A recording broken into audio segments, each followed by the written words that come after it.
మిగిలిపోయిన ఇడ్లీ పిండితో ఇలా పైన క్రిస్పీగా లోపల సాఫ్ట్గా ఉండే పునుగులు అయితే ఈరోజు చేసేద్దాం. దానిలో టమాటా పల్లి చట్నీ కూడా డిఫరెంట్గా తయారు చేసి చూపిస్తాను. ఇంట్లో ఇడ్లీ దోశ అలా మనం టిఫిన్స్ రెగ్యులర్గా చేస్తాం కదా, దానికి చట్నీ మాత్రం రోజు ఒకేలా కాకుండా చట్నీలో వేరే వేరే టైప్స్, అంటే ఒకసారి కొబ్బరి వేసి, ఒకసారి టమాటాలు ఫ్రై చేసేయడము, ఒకసారి ఉట్టి పల్లీలతోనే చేయడం, ఒకసారి ఉట్టి పుట్నాలతోనే చేయడం, ఇలా డిఫరెంట్గా వేరియేషన్స్ చట్నీలో చేయడం వల్ల మనకు టిఫిన్ బోర్ కొట్టదనమాట. నేను ఏ టిఫిన్ అయినా 2 రోజులు వేస్తాను, ఇడ్లీ అయినా దోశ అయినా. కాకపోతే 2 రోజులు చేసిన టిఫిన్లో సేమ్ చట్నీ అయితే చేయను, చట్నీ మాత్రం మారుస్తాను. దానివల్ల ఏమవుతుందంటే ఆ 2 రోజులు ఒకే టిఫిన్ తిన్న ఫీలింగ్ అయితే ఇంట్లో వాళ్ళకు ఉండదన్నమాట. మెయిన్గా పిల్లలకి రోజు ఇదే తినాలా, నిన్నే కదా తిన్నాను మళ్ళీ నా అన్న ఫీలింగ్ అయితే ఉండదు. అలా అనే పిల్లలు మీ ఇంట్లో ఉంటే మీరు కూడా ఇలా ట్రై చేయండి, చట్నీలో వేరియేషన్స్ చేసి, తప్పకుండా వర్కౌట్ అవుతుంది. ఫస్ట్ కడాయిలో ఆయిల్ వేసేసుకొని పల్లీలు మిర్చి వేసి లో ఫ్లేమ్లో మంచిగా ఫ్రై చేసుకోవాలన్నమాట. హైలో పెట్టి ఫ్రై చేస్తే లోపల వరకు వేగవు, పచ్చిగానే ఉంటుంది. మీరు సిమ్లో పెట్టుకొని మెల్లిగా ఫ్రై చేసుకోండి, బాగా లోపల వరకు అయితే వేగుతాయి. చూసారా, 5 to 10 minutes పడుతుంది. ఇవి వేగిన తర్వాత ఒక 4-5 టమాటాలు మీడియం సైజులో కట్ చేసుకొని ఇదే కడాయిలో ఇంకొంచెం ఆయిల్ వేసుకొని ఫ్రై చేసుకోవాలన్నమాట. టమాటాలు అయితే డైరెక్ట్గా మనం పచ్చి వేయలేం కదా, అవి కూడా మంచిగా ఒక పేస్ట్ లాగా ఫ్రై అయిపోవాలన్నమాట దగ్గరికి. మనం ఇందులో అస్సలు వాటర్ యాడ్ చేయము, వాటర్ వేయకుండా టమాటాలకి ఓన్లీ ఆయిల్ వేసి ఫ్రై చేసుకుంటాం మనం ఇందులో. ఇంక ఇవి ఫ్రై చేసుకోవడానికి అయితే పెట్టేశాను అనమాట. ఇవి ఫ్రై అవ్వడానికి మాత్రం కొంచెం ఎక్కువ టైమే పడుతుంది, ఎందుకంటే మనము టమాటోస్ కొంచెం మీడియం సైజ్ కట్ చేసాం కదా, చిన్నగా కట్ చేసినా కూడా ఎక్కువ టైమే పడుతుంది. ఇలా టమాటాలు యాడ్ చేసిన పల్లీ చట్నీ మాత్రము చాలా కమ్మగా ఉంటుంది, పిల్లలకైతే బాగా నచ్చుతుంది. ఒక్కసారి అయితే ఇలా ట్రై చేయండి.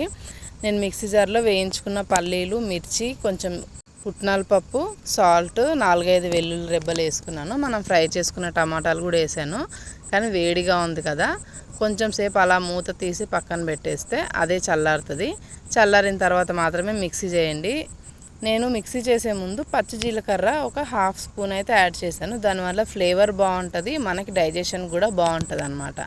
సింపుల్గా దీనికి తాలింపు వేసేసుకుంటున్నాను. ఆవాలు జీలకర్ర వేసి ఎండుమిరపకాయలు వేసి తాలింపు వేసాను అంతే. నేనైతే శనగపప్పు మినప్పప్పు అలాంటివి ఏమీ వేయను తాలింపులో, నాకు ఇలా ఉంటేనే నచ్చుతుంది చట్నీ. ఇంకా చట్నీ అయితే రెడీ అయిపోయింది. మా బావ అయితే ఇదే చట్నీని ఆరెంజ్ చట్నీ అంటాడు. ఇంకా పునుగుల కోసం అయితే ముందు రోజు రాత్రే ప్రిపేర్ చేసుకోవాలి. కొంచెము ఇడ్లీ పిండి తీసుకొని అందులో కొంచెం అయితే నేను 2-3 టేబుల్ స్పూన్స్ మైదా అయితే యాడ్ చేస్తున్నాను. ఉట్టి ఇడ్లీ పిండితో వేస్తే ఏమవుద్దంటే కింద అంటుకోవడం కానీ సాఫ్ట్నెస్ రాదు, ఆయిల్ ఎక్కువ పీల్స్తుంది అనమాట. కొంచెం మైదా వేయడం వల్ల లోపల సాఫ్ట్ టెక్స్చర్ ఉంటుంది. కొంచెం బియ్యం పిండి కూడా యాడ్ చేసుకోండి, 1 స్పూను. మరీ గట్టిగా అయితే లైట్గా వాటర్ అయితే యాడ్ చేసేసుకొని కలిపేసుకోండి. టెక్స్చర్ అయితే మరీ గట్టిగా ఉండక్కర్లేదు, ఈ టెక్స్చర్ ఉంటే సరిపోద్ది.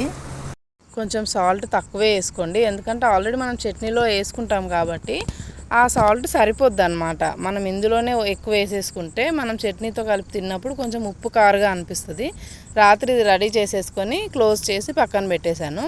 ఇంకా పొద్దున దీన్ని ఓపెన్ చేసి చూస్తున్నాను, అప్పుడు ఏమవుద్దంటే మైదాకి మంచిగా వాటర్ పట్టుకొని నానుతుంది అనమాట. ఇంకా ఇందులో ఆనియన్, మా గార్డెన్ నుంచి కోసిన కరివేపాకు, పచ్చిమిర్చి యాడ్ చేసుకోవాలి. ఇంకా కొంచెం జీలకర్ర కూడా యాడ్ చేసుకొని ఇంకా దీన్ని బాగా బీట్ చేసినట్టు కలపాలన్నమాట. నేను ఒక చేత్తో వీడియో పట్టుకొని కలపడం అవ్వట్లేదని వీడియో ఆపి అయితే కలిపాను. తర్వాత బేకింగ్ సోడా యాడ్ చేసేసుకొని కొంచెం వేసుకుంటే చాలు. ఒకవేళ ఇన్స్టెంట్గా అప్పుడే వేసుకుంటున్నట్టయితే కొంచెం పెరుగు యాడ్ చేసుకోండి, బేకింగ్ సోడాని అవాయిడ్ చేయొచ్చు. ఇంకా దీన్ని ముందు నూనె కాగిందా లేదా అని చూసుకుంటున్నాను నేను, దానికి ఒక డ్రాప్ వేస్తే సరిపోద్ది. ఆయిల్ అయితే ఇంకా వేడవ్వలేదన్నమాట, మనం వేయగానే పిండి పైకి రావాలి. ఆయిల్ పూర్తిగా వేగకుండా మాత్రం పునుగులు వేస్తే రౌండ్ షేప్ రాకుండా కింద అంటుకున్నట్టుగా ఏదోలా ఉంటాయి, అస్సలు బాగుండవు. ఆయిల్ మాత్రం బాగా వేడిగా ఉండాలి, అప్పుడు వేయగానే పైకి తేలుతుంది అనమాట. టేస్ట్ కూడా బాగుంటుంది, ఆయిల్ ఎక్కువ పీల్చుకోకుండా ఉంటుంది. ఇలా ఇడ్లీ పిండితోనైతే పునుగులు చేసుకోవచ్చు. అదే దోశ పిండి మిగిలితే మీరు గుంత పొంగనాలు అయితే చేసుకోవచ్చు. ఆ రెసిపీ కావాలన్న వాళ్ళు కామెంట్ సెక్షన్లో చెప్పండి, కంపల్సరీగా అది కూడా చేసి చూపిస్తాను. అయితే ఇంకొక విషయం చెప్పాలి మీకు, ఇది అంత హెల్దీ రెసిపీ ఏం కాదు. మా ఇంట్లో డీప్ ఫ్రై రెసిపీస్ చాలా రేర్, మంత్లీ ఒక్కసారి 2 monthsకి ఒకసారి మేము చేసుకుంటాము. బ్రేక్ఫాస్ట్లో అయితే కంప్లీట్గా అవాయిడ్ చేస్తాము. మన ఛానల్లో అన్ని రెసిపీస్ వస్తున్నాయి, ఇది కూడా మీకు కావాలి చూపించాలి అని నేను ఈరోజు చేశాను. కానీ చేసుకుంటే ఎప్పుడో చేసుకోవచ్చు, రెగ్యులర్గా మాత్రం ఇది తినకండి, అంత హెల్దీ కాదు. ఇది మార్నింగ్ బ్రేక్ఫాస్టే కాదు, మార్నింగ్ ఇడ్లీ చేసేసుకొని ఈవినింగ్ ఏ తినడానికి లేదంటే స్నాక్ లాగా కూడా చేసుకోవచ్చు. చాలా బాగుంటుంది, పిల్లలు అయితే ఎంజాయ్ చేస్తారు బాగా. కానీ డీప్ ఫ్రై అయితే ఎక్కువ పెట్టడం మంచిది కాదు పిల్లలకి. ఇదే కాకుండా మన ఛానల్లో ఇంకా చాలా హెల్దీ రెసిపీస్ ఉన్నాయి. అన్నీ తొందరగా అయిపోయావంటే ఇన్స్టెంట్గా ఒక హాఫ్ అన్ అవర్ లోపు అయిపోయే ఐటమ్సే ఉన్నాయి మన ఛానల్లో, ఒక్కసారి చెక్ చేయండి. పునుగులు మాత్రం కంప్లీట్గా ఇట్లా గోల్డెన్ బ్రౌన్ కలర్ వచ్చినంత వరకే వేపుకొని తర్వాత బాక్స్లోకి అయితే నేను తీసేసుకుంటున్నాను పక్కకి. ఈరోజు మా బాబు అయితే full happy. Deep fry item ఎప్పుడో చేస్తాను కదా, అమ్మ రెగ్యులర్గా ఎందుకు చేయవు అని అడుగుతాడు. నేనైతే మ్యాక్సిమం అవాయిడ్ చేస్తాను. ఇడ్లీ, దోశ లేకపోతే ఏదైనా రైస్, ఇవన్నీ లేకపోతే చద్దన్నం పెడతాను. అది అన్నిటికన్నా చాలా హెల్దీ. మీ పిల్లలకు కూడా చద్దన్నం అలవాటు చేయండి.